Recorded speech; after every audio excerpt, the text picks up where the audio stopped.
Verano de 1582. Imaginad esto. Estáis a miles de leguas de la península.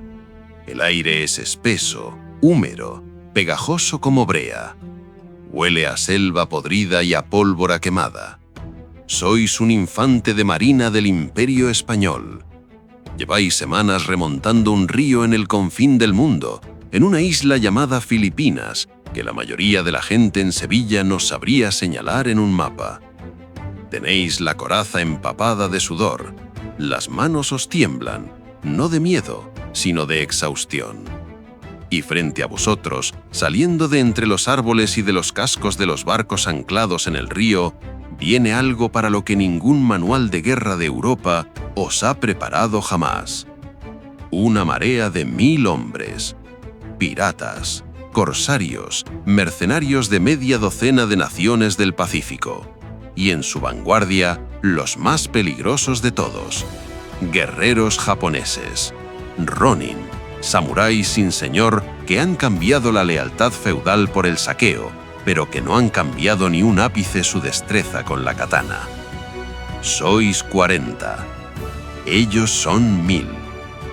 Vuestro capitán, un marino curtido de 69 años llamado Juan Pablo de Carrión, recibe la exigencia del líder pirata, rendición incondicional y entrega de la provincia.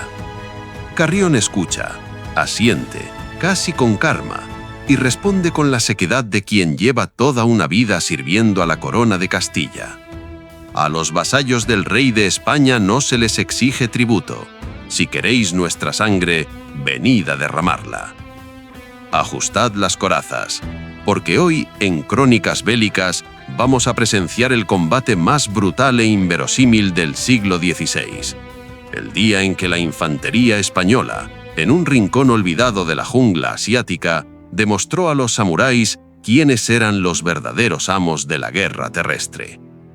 Para entender lo que estaba en juego en ese río, hay que entender primero qué era la provincia de Cagayán en el año de 1582. Era el extremo más remoto y más vulnerable del Imperio Español en Asia, una franja de territorio en el norte de Filipinas recién incorporada a la corona, donde la autoridad española era más una aspiración que una realidad. El gobernador de Manila, Gonzalo Ronquillo de Peñalosa, llevaba meses recibiendo informes que le helaban la sangre. Una flota de corsarios woku había remontado el río Cagayán. Estaban saqueando los poblados nativos uno por uno, extorsionando a la población, y lo peor de todo, estaban construyendo estructuras permanentes.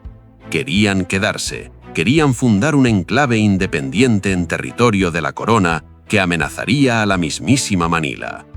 Los woku no eran bandoleros de poca monta, eran una confederación de piratas profesionales de una sofisticación que los europeos tardaron años en comprender del todo. Chinos, coreanos, filipinos, algunos portugueses renegados, y en su núcleo duro, los elementos más peligrosos, ronin japoneses, veteranos de las guerras civiles del Sengoku, el período más brutal y más largo de la historia militar de Japón. Hombres que habían sobrevivido décadas de conflicto entre clanes, que habían servido bajo los señores feudales más exigentes del mundo y que al quedarse sin amo, convirtieron sus katanas en mercancía. Eran, en términos prácticos, los soldados más experimentados en combate cuerpo a cuerpo de todo el continente, y ahora estaban instalados en el río Cagayán con 18 juncos de guerra y más de 1000 hombres armados hasta los dientes. Ronquillo de Peñalosa evaluó sus recursos disponibles. Lo que tenía era, seamos honestos, ridículo para la magnitud de la amenaza. Un barco ligero tipo galera, su nave capitana, un patache pequeño, 5 lanchas de apoyo, y en total, unos 40 infantes de marina españoles regulares, más un puñado de marinos y auxiliares aliados filipinos. 40 hombres para limpiar el río de 1000 piratas. El hombre al que encomendó esa tarea imposible era Juan Pablo de Carrión, un marino de 69 años, un hombre que navegó más mares de los que la mayoría de sus contemporáneos sabían que existían, y un soldado que entendía algo fundamental sobre la infantería española que muchos de sus enemigos nunca llegaron a comprender a tiempo: que los tercios españoles del siglo XVI no eran soldados, eran una máquina de combate colectiva diseñada para funcionar con la misma eficiencia con 50 hombres que con 5.000. La disciplina y la táctica de formación eran su armadura más resistente. Carrión no pidió refuerzos, no elevó una protesta formal, no redactó un informe para Manila explicando por qué la misión era imposible. Dio la orden de zarpar. Y en la desembocadura del río Cagayán, la escuadra española se topó de frente con el primero de los juncos Woku, un navío enorme, con cubierta alta y costados de madera gruesa. Dentro cientos de piratas armados y descansados. Carrión lo miró, calculó y ordenó embestir. La galera española chocó contra el junco con toda su eslora. La madera rugió. Los dos barcos quedaron trabados en el río como dos animales peleando. Y comenzó lo que vendría a ser el primer acto de uno de los combates más extraordinarios de los que tenemos registro en el siglo XVI. El abordaje de los Ronin fue una demostración de todo aquello para lo que llevan años entrenando. Velocidad, ferocidad, precisión individual en el combate singular. Los samuráis japoneses son probablemente los guerreros cuerpo a cuerpo más temibles de la era preindustrial. Y en cubierta abierta, en el caos desordenado de un abordaje, sus katanas son devastadoras. En pocos minutos habían barrido a los marineros españoles de popa a proa, haciéndoles retroceder a punta de hoja hasta el castillo de proa. Desde fuera, cualquier observador habría llegado a la conclusión obvia: el barco español estaba perdido. Carrión no lo vio así. Con una sangre fría que sus propios hombres recordarían años después, el capitán tomó la decisión más contraintuitiva posible en ese momento. Ordenó cortar las cuerdas de las jarcias. Uno de los mástiles de la galera cayó horizontalmente sobre la cubierta, atravesándola de lado a lado. Un obstáculo enorme de madera y cordaje, que dividía el barco en dos zonas. No era un accidente, era una trinchera improvisada. Detrás de ese mástil, Carrión formó a sus veteranos tal y como los habían entrenado. Piqueros en primera línea, con sus lanzas de fresno de 4 metros apuntando hacia adelante, y arcabuceros escalonados detrás. Una formación de choque clásica de los tercios, adaptada en tiempo real a una cubierta de madera con el río debajo. Y entonces llegaron los Ronin. Saltaron sobre el mástil caído con la agilidad y la confianza de guerreros que nunca habían encontrado un muro que no pudieran cruzar. Se encontraron con las picas. La katana es un arma extraordinaria en el espacio que necesita para moverse. En el estrecho embudo que Carrión había deliberadamente creado, ese espacio desaparecía. Los samuráis no podían esquivar, no podían flanquear, no podían aprovechar su velocidad individual. Tenían que avanzar de frente hacia 4 metros de fresno con punta de hierro. Y cada vez que uno caía o retrocedía, los arcabuceros detrás de la línea de picas descargaban a quemarropa sobre los guerreros que abarrotaban el paso.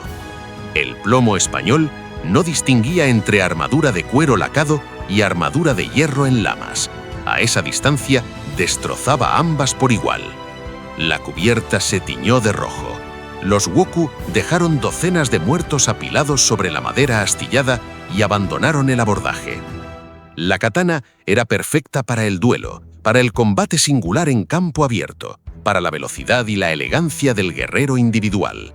Lo que no estaba diseñada para enfrentar era la táctica colectiva de una formación cerrada de infantes europeos que llevaban un siglo refinando exactamente ese tipo de combate. Carrión no se concedió ni un momento de descanso. Remontó el río unas millas más hasta localizar el campamento principal de los Woku. Lo que encontró era, objetivamente, la imagen de la derrota anunciada. Un fuerte de bambú bien construido, 18 juncos de guerra anclados en formación y más de 1000 piratas perfectamente armados esperando en la orilla. El líder Woku, un hombre conocido como Taifusa, hizo llegar su ultimátum: tributo o aniquilación. Carrión ordenó desembarcar la artillería naval, plantar los cañones en el barro de la orilla y atrincherarse. No había marcha atrás. y él, en cualquier caso, no la habría tomado. Lo que ocurrió a continuación no tiene parangón en los anales militares del siglo XVI. Taifusa comprendió que aquellos 40 hombres no iban a rendirse, que la única manera de tomar la provincia era pasar por encima de sus cuerpos. Así que ordenó el asalto total. Más de 600 guerreros avanzaron contra la trinchera española, en una primera oleada que la selva amplificaba con el estruendo de los gritos de guerra en japonés, chino y lenguas que los españoles no habían oído jamás. Carrión no se movió. Esperó. Dejó que se acercaran todavía más, y cuando los tuvo a la distancia exacta, dio la orden de fuego a los cañones. La metralla barrió la primera oleada con una eficiencia brutal. Decenas de piratas cayeron en el primer disparo, pero los Woku, con la disciplina fanática que les daban los Ronin en sus filas, no se detuvieron. La segunda oleada llegó sobre los cuerpos de la primera, y la tercera sobre los de la segunda. El combate que se desató a continuación duró horas bajo el sol asfixiante de Filipinas. Los samuráis descubrieron en ese barro algo que no habían previsto, que las picas españolas los mantenían fuera del rango de sus katanas con una efectividad que ningún armamento de Asia había igualado. Intentaron agarrar los astiles con las manos desnudas para apartarlos. Los arcabuceros los abatían en el intento. Intentaron rodear los flancos de la pequeña formación. Los españoles se replegaban y cerraban el hueco antes que el flanqueo prosperara. Era una demostración en tiempo real de por qué los tercios dominaban los campos de batalla de Europa desde hacía décadas. Pero el exhaustio es el enemigo que ninguna táctica puede derrotar indefinidamente. Las municiones de los arcabuces se agotaban. Los cañones navales escupían sus últimas cargas. Los infantes, empujados de sudor y en sangre de los caídos junto a ellos, comenzaban a sentir que los brazos ya no respondían con la velocidad necesaria.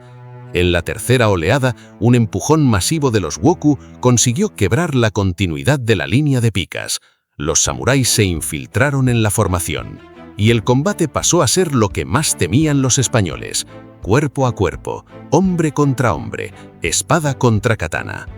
Las katanas cortaban los astiles de las picas, eso es indudable, pero se estrellaban contra algo para lo que no estaban diseñadas: la coraza de acero forjado en Europa y la técnica de esgrima española no que busca el corte, sino la punta, la entrada entre las juntas de la armadura. Los infantes españoles desenvainaron las espadas roperas, los más curtidos sacaron las dagas con la mano izquierda, y en el espacio más estrecho y más violento imaginable sostuvieron la línea. Las armaduras europeas hacían aquí su trabajo silencioso y fundamental. Una katana en manos de un Ronin experto era capaz de proezas que ponían los pelos de punta, pero frente a una coraza de acero bruñido bien remachada necesitaba un ángulo, una juntura, un fallo en la protección. Y los armeros de Milán y de Toledo llevaban 2 siglos perfeccionando la manera de no dejar esos fallos. Hay un momento en toda batalla, un instante preciso y fugaz en que la moral de uno de los dos bandos se quiebra. No necesariamente porque haya sufrido más bajas, no necesariamente porque esté perdiendo en términos tácticos, sino porque algo en la manera en que el enemigo aguanta, en que se niega a ceder, en que sigue de pie cuando todos los cálculos dicen que debería estar muerto, produce una fractura invisible en la voluntad de luchar. Taifusa y sus hombres llegaron a ese momento. Habían enviado oleada tras oleada contra 40 hombres. Habían tenido cañones, arcabuces, katanas sin números. Y aquellos 40 hombres seguían en pie, cubiertos de barro y de sangre, con las corazas abolladas pero enteras, respondiendo a cada golpe con otro golpe. Carrión lo vio en los ojos de los guerreros que tenía frente a él. El titubeo, la duda que dura un segundo, pero que en una batalla vale tanto como un batallón. Y tomó la decisión que solo toman los comandantes que entienden la guerra en su dimensión más humana y más brutal a la vez. No ordenó resistir, ordenó cargar. 40 hombres heridos, Exhaustos, con las espadas en la mano y las piernas ardiendo de agotamiento, saltaron de la trinchera con un grito que los propios cronistas españoles de la época describieron como algo que helaba la sangre. Y cargaron de frente, sin titubear, hacia cientos de piratas. El impacto psicológico fue instantáneo y definitivo. Los woku, que habían combatido durante horas contra una línea estática que no cedía, se encontraron de repente con que esa línea avanzaba hacia ellos. Los samuráis, entrenados para el combate individual y para la intimidación del adversario, vieron venir hacia ellos algo que no se podía intimidar. Hombres de acero que cargaban como si la muerte fuese una inconveniencia menor. La moral asiática se hizo añicos. La desbandada fue total.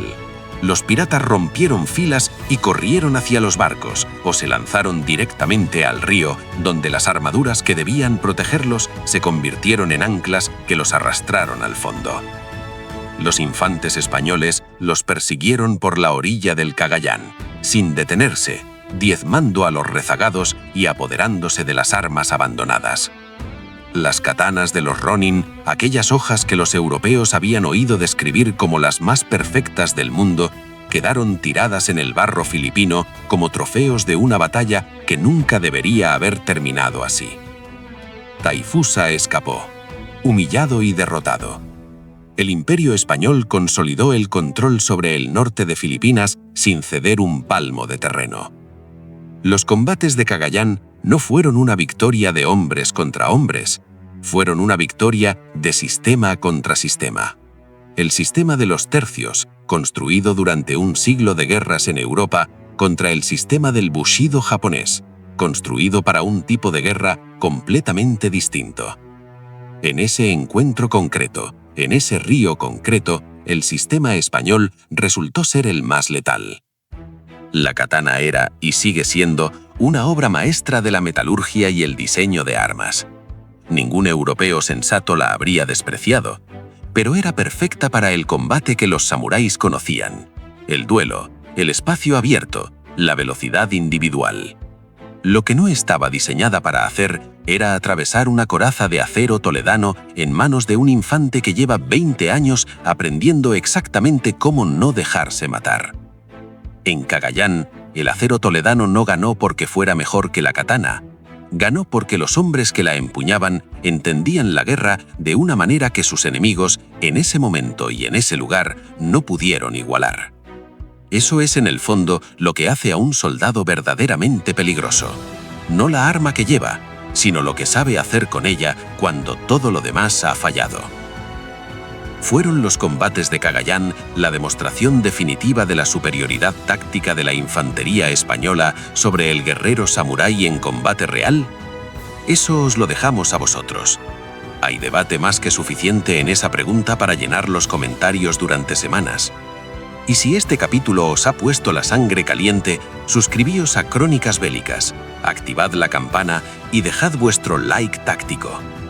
Nos vemos en el próximo abordaje, comandante.